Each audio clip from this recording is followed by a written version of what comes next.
নমস্কার বন্ধুরা, welcome to my channel Rick gardens. সামনেই শীতকাল, গোলাপের সিজন। যারা নতুন চারা গাছ কিনছেন কিভাবে পরিচর্যা করবেন, আর যাদের বাড়িতে পুরনো গোলাপ গাছ রয়েছে তারা কিভাবে যত্ন নিলে শীতে গাছ ভরে গোলাপ ফুল পাবেন, রইল 5টি টিপস। এখন থেকেই গোলাপ গাছের যত্ন নেওয়া শুরু করে দিন, তাহলে দেখবেন নভেম্বর মাসে কেমন গাছ ভরে রং বেরঙের ফুল পাচ্ছেন। শীতে বাড়ির ছাদে বা ব্যালকনিতে ফুটে থাকা গোলাপ দেখতে কে না ভালোবাসে। তবে সেই সময় যদি বাগানের ছাদে গাছ ভরে গোলাপ পেতে চান তাহলে যত্ন শুরু করতে হবে এখন থেকেই।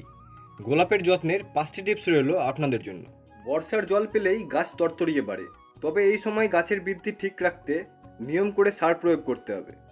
বর্ষায় রাসায়নিক সার দিতে পারেন। কোন সার দেবেন যদি না বুঝতে পারেন তাহলে এনপিকে 19-19-19 প্রয়োগ করুন। 1 লিটার জলে 1 চামচ এনপিকে গুলে টবে দিন। 15 দিন পর পর দিতে হবে। বর্ষায় গোলাপ গাছে পোকা ধরে খুব, ফাঙ্গাস লাগার সম্ভাবনাও বেড়ে যায়। তাই নিয়ম করে ছত্রাকনাশক আর কীটনাশক ব্যবহার করতে হবে। মাসে 15 দিন পর পর ছত্রাকনাশক স্প্রে করুন গাছে। সাপ, ব্যাবিস্টিনের মতো ছত্রাকনাশক নিতে পারেন। প্যাকেটের গায়ে লেখা পরিমাণ স্প্রে করুন ভোরবেলায় বা সূর্য ডোবার পরে। স্প্রে করার 7 ঘন্টার মধ্যে বৃষ্টি হলে ফের স্প্রে করতে হবে। ছত্রাকনাশকের সাথে সাথে আপনাকে কীটনাশকও দিতে হবে গাছে। কীটনাশক হিসেবে কাকা, সোনাটা, থিটা ব্যবহার করতে পারেন। সবথেকে ভালো হয় 2 থেকে 3টি কীটনাশক কিনে রাখুন ও তা ঘুরিয়ে ফিরিয়ে গাছে স্প্রে করুন। সপ্তাহে 1 দিন করে কীটনাশক দিতে হবে এই সময়। সেপ্টেম্বর আর অক্টোবর মাসে আপনি গাছ থেকে ফুল না নিয়ে সেটাকে বিশ্রাম দিতেও পারেন। এক্ষেত্রে ফুলের কুঁড়ি একদম প্রথম অবস্থাতেই কেটে দিতে হবে। এতে গাছকে ফুল ফোটানোর জন্য এনার্জি খরচ করতে হবে না, সেটাতে সার্বিক বৃদ্ধিতে কাজে লাগাতে পারবে। অক্টোবর মাস থেকে গাছে ফুল নেওয়া শুরু করুন।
তো এই ছিল আজকের এই ভিডিও বন্ধুরা।